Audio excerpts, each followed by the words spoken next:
हरियाणा में महिला एवं बाल विकास के क्षेत्र में पिछले कुछ वर्षों के दौरान कई बड़े बदलाव देखने को मिले हैं।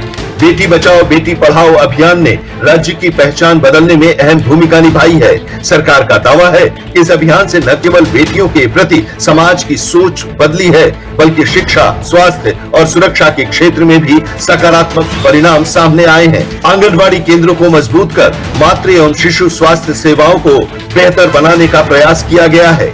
आज इसी मंच से हमने उन बहन बेटियों को राज्य स्तरीय सम्मान से नवाजा है, जिन्होंने विभिन्न क्षेत्रों में कार्य हमारी बेटियों ने किया है।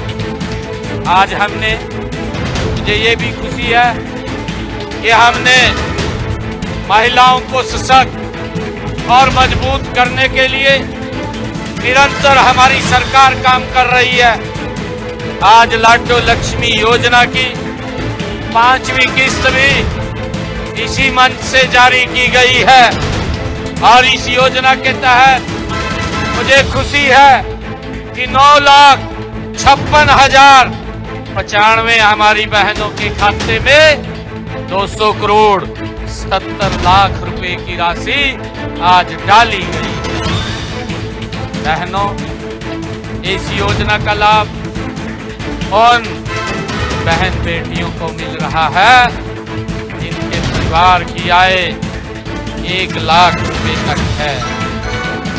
आदरणीय, मैं बहनों से कहना चाहूँगा कि इस वित्त वर्ष में 2026-27 के जो बजट मैंने प्रस्तुत किया था, उस बजट में मैंने ये आह्वान भी किया था, मैंने ये बात कही थी कि पंडित दीनदयाल उपाध्याय जी के 110वें जन्म दिवस 25 सितंबर 2026 को यह आय सीमा 1 लाख से 1,80,000 रुपए कर दी जाएगी।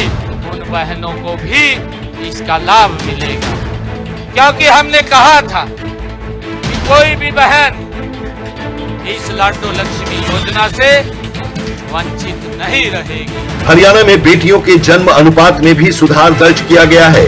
वर्ष 2014 में जहां लिंगानुपात 871 था, वहीं 2025 में यह बढ़कर 923 तक पहुंच गया है। सरकार इसे बेटी बचाओ बेटी पढ़ाओ अभियान की बड़ी सफलता मान रही है।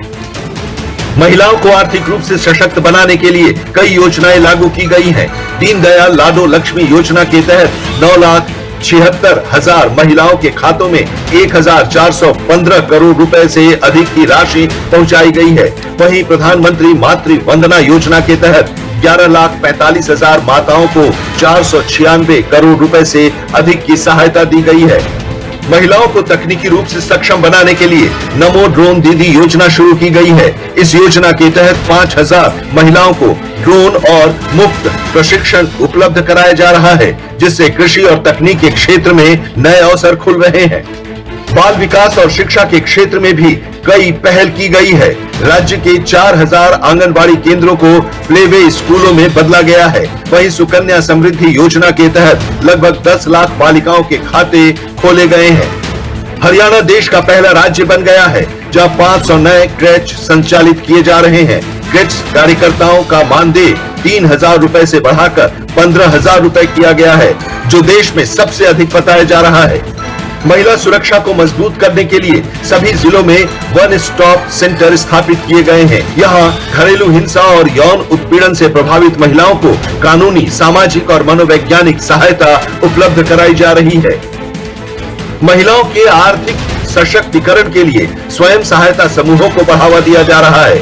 5 लाख रुपए तक के ऋण पर स्टैंप शुल्क में छूट दी गई है। इसके अलावा सरकारी दुकानों के आवंटन में महिलाओं को 33% आरक्षण भी दिया जा रहा है। राज्य में पंचायती राज संस्थाओं में महिलाओं को 50% प्रतिनिधित्व दिया गया है। महिला सरपंचों को बेटी बचाओ बेटी पढ़ाओ अभियान का ब्रांड एम्बेसडर बनाकर सामाजिक बदलाव की जिम्मेदारी भी सौंपी गई है। हर घर हर गृहिणी योजना के तहत 500 रुपए में गैस सिलेंडर उपलब्ध कराया जा रहा है। इस योजना से करीब 15 लाख परिवार लाभान्वित हुए हैं। सरकार का दावा है कि महिला एवं बाल विकास के क्षेत्र में हरियाणा ने नए कीर्तिमान स्थापित किए हैं। लिंगानुपात में सुधार, शिक्षा का विस्तार, महिला सुरक्षा, आर्थिक सशक्तिकरण और स्वास्थ्य योजनाओं के जरिए महिलाओं और बच्चों के जीवन स्तर को बेहतर बनाने की दिशा में लगातार प्रयास किए जा रहे हैं। सरकार का कहना है कि इन योजनाओं ने हरियाणा में महिला सशक्तिकरण की नई तस्वीर पेश की है।